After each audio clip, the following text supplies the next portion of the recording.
जादुई तोता। एक छोटे से गांव में एक गरीब परिवार रहता था।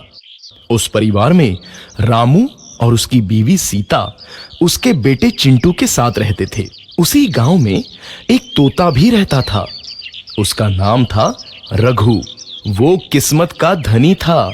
जहां भी जाता वहां किसी भी चीज की कमी नहीं पड़ती थी। एक दिन रघु उड़ते उड़ते उस गरीब परिवार के घर गया। रघु सोचता है, अरे वाह, लगता है यहाँ आज बहुत अच्छा खाना मिलेगा। मैं पेट भर के खाऊंगा। वो एक कटोरी में रखे अमरूद देखता है। अरे वाह, अमरूद, मुझे तो ये बहुत पसंद है। मैं तो इसे पेट भर के खाऊंगा। रघु तोता अमरूद खाने ही लगता है।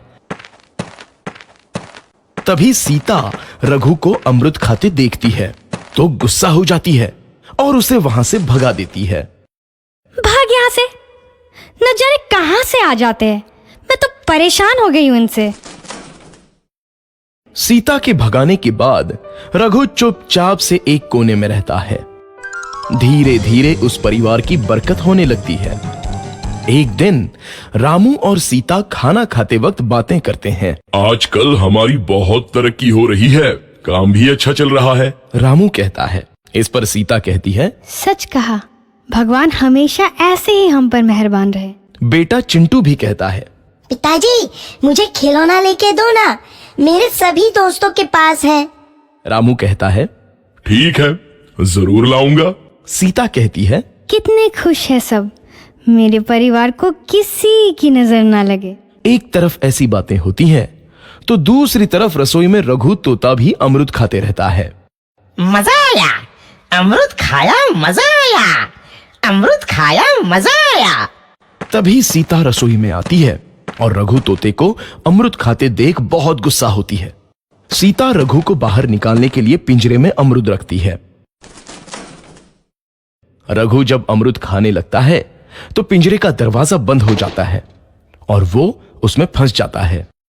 मुझे बाहर निकालो, मैं यहाँ फंस गया हूँ, मुझे बचाओ। अगले दिन सीता पिंजरा उठाकर बाहर दूर उस रघु को छोड़ देती है। रघु के जाते ही उनके घर आई बरकत धीरे धीरे कम हो जाती है। उन्हें बहुत घाटा होता है। सीता कहती है, ये क्या हो रहा है, अचानक इतना कैसे बदल गया? अभी तक तो सब कुछ अच्छा चल रहा था। रामू कहता है, लगता है भगवान हम पर रूठ गए हैं। चिंटू भी कहता है, लगता है अब मुझे खिलौने भी नहीं मिलेंगे। और वो रोने लगता है और बाहर चला जाता है। कुछ दिन बाद रघु तोता फिर से उस घर में आता है। वापस आया, मैं वापस आया, अब मैं जमकर अमरूद खाऊंगा।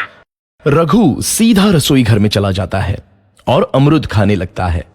कुछ देर बाद सीता रसोई में आती है और रघु को देख कहती है, एक तो घर में पहले से इतनी दिक्कत चल रही है और ऊपर से ये तोता मुझे और परेशान कर रहा है। सीता रघु को वहां से भगा देती है। रघु उड़कर किसी कोने में छुप जाता है। कुछ दिन बाद धीरे धीरे उस घर की बरकत वापस आने लगती है। काम भी अच्छे से चलने लगता है। एक रात जब रघु तोता अमरूद खाने जाता है तो पिंजरे में फंस जाता है। ये लोग आखिर चाहते क्या हैं?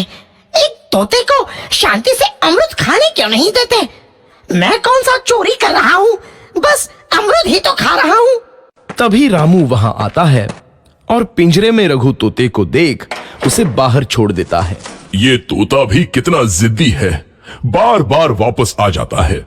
जैसे ही रामू रघु को छोड़ देता है, अगले दिन से फिर से उनके घर की बरकत जाने लगती है।